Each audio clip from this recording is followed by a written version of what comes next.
Good morning. It's Jennifer Hollick with Finding the Answers Journey and the World War II Research and Writing Center. And it's Monday, April 1st, 2019. And this is the Choosing You First Facebook Live. And I think I should probably preface this with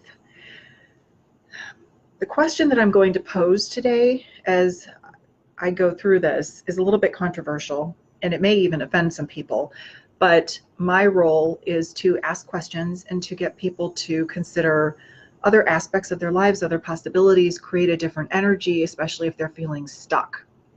So whatever this question triggers in you, I encourage you to sit with that and maybe journal on it, see where it takes you, talk to some of your friends who are in a similar situation as you, and see where it takes you. Try not, if it does set you off, this question that I'm going to ask, try not to let it set you off too much, but really sit with it and see what it means for you. Now, I went out this morning after I got my kids to school, and I went to Starbucks to do some writing on a military client book, and all the dead people were showing up at Starbucks and channeling all of this stuff that was happening during the Battle of the Bulge. That was really intense. And as I left to clear my head to come here and do my Facebook Live, I became aware that this question I'm going to ask you today actually has two meanings. And when I first encountered it, I took it as one meaning. So let me give you a little background. I'm part of a few caregiver groups on Facebook, and I don't really post there. I don't think I've posted my story in those groups yet. I mostly talk to other people and provide support and encouragement. Hi, Barb. And just kind of lurk a little bit.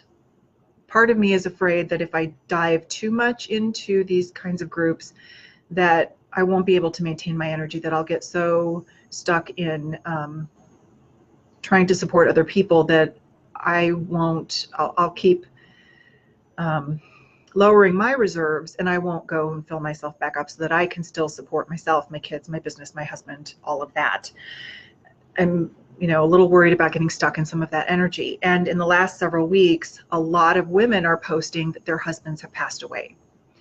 And this kind of hits home a lot because that was a serious concern for me last fall. Right now it isn't, thank God. But it's still showing up a lot. Now, here's the question that a woman posed after her husband passed away. She's still part of the group. She's still receiving support, supporting others. And she said, "I'm really afraid. Who am I without him?"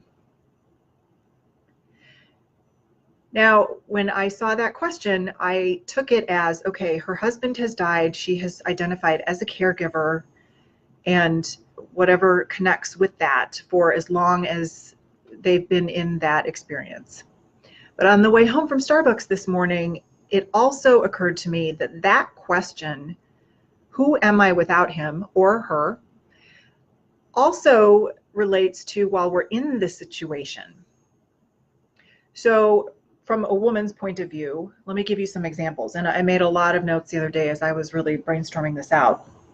But as a mother, a wife, a friend, a business owner who is responsible for helping a lot of clients move through a lot of heavy questions, family secrets, identifying who their father was once they know more about their military experience, which in turn makes them question who they are, and being a caregiver for my husband, my identity shifts, I think, a lot depending on what I'm working on. And in February, when I was in the Netherlands, I did my caregiver journey video on identity. So that's on our YouTube channel, and it's also in one of the articles on our Finding the Answers Journey website. So if you missed that video about identity, you might want to check that out, because that was a big wake-up call for me also.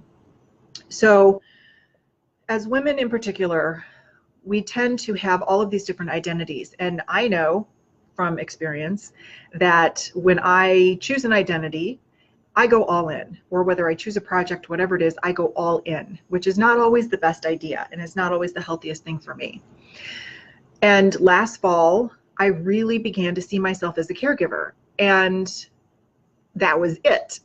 I was still the businesswoman, the mom, the friend, whatever, but it seemed that I was identifying a lot with that, which shifts how I relate to the rest of my life. So I wasn't really looking at who would I be if he died. I am who I am. I still have a life here. I still have a business to run, kids to take care of. But that question that she posed, who am I without him, also, again, goes for while they're still alive, whoever we're taking care of in whatever identity we've assigned ourselves. Because as a wife, when your husband is going through all of this, you lose a lot of that romantic connection. You become more the nurse or the maid or the caregiver or whatever that is that's required, and you become less of other things. So in some ways, you do lose part of yourself. In other ways, you don't. And it's been a struggle for me to maintain who I am, being true to myself when I'm with him in those really stressful situations. When he's not really sick or in the hospital, it's a lot easier. And I'm sure a lot of people can relate to that. But that question of what will I do if he's gone, or who will I be when he's gone, set off a trigger in me. And it wasn't like super emotional, but it was like, oh, well, I have a very different point of view than I think the rest of the world has, who is being a caregiver or whatever role you're assigning yourself. So you can take that question and you can also apply it to you being a parent, a mother or a father. Your kids have all gone out of the house. They're off in college. They're creating their life. Who am I now without them? You can take that and apply it to any area of your life. So I think that we have the right and responsibility to ask ourselves these questions and make sure that we're being our authentic selves and trying to stay in that energy of refilling ourselves, taking care of ourselves so that we can still do everything else we're supposed to. Now, you might be wondering, well, what is my response to that question? Who am I without him? Well, I already made a plan that in the future, when my husband does pass away, whenever that is, I do have a plan of what I will do to take care of myself so that I can still live. I don't choose to be stuck in the energy of grief forever, even though I know part of me will always have that because I do love him so much. But I choose not to stay stuck in that and not be able to move forward and still create my life. You know, we have a big age gap between us, and realistically, the chances are that even if he wasn't sick, he would go before me. So I would still have a life to live and create after that. But as far as my identity, who am I without him? I don't see myself as being so tied up in him and his world and situation that I will completely lose myself. In fact, the thought of losing myself completely when anybody leaves my life, my son is going to graduate high school this year, and good for him, he's going to start creating his life. And I'm really okay with that. So I think my point of view for this question is I'm going to be okay, no matter what that takes. And, you know, whatever I need to do or whoever I need to be, but I will not be completely lost when he goes or when my sons all go off to college or whatever happens next. And I think a lot of people don't consider that point of view. I think we get so stuck in the stress, the emotion, taking care of everybody else that, you know, we just don't consider ourselves. So my invitation to you this week is to look at that question. Who am I without my kids, my husband, my business? Because boy, have I identified with my business a lot in the past. Who am I without my best friend? Who am I without my parents? Who am I without my dog or cat? look at all of those things that we place a lot of significance on, and they're so crucial sometimes to our life and our well-being.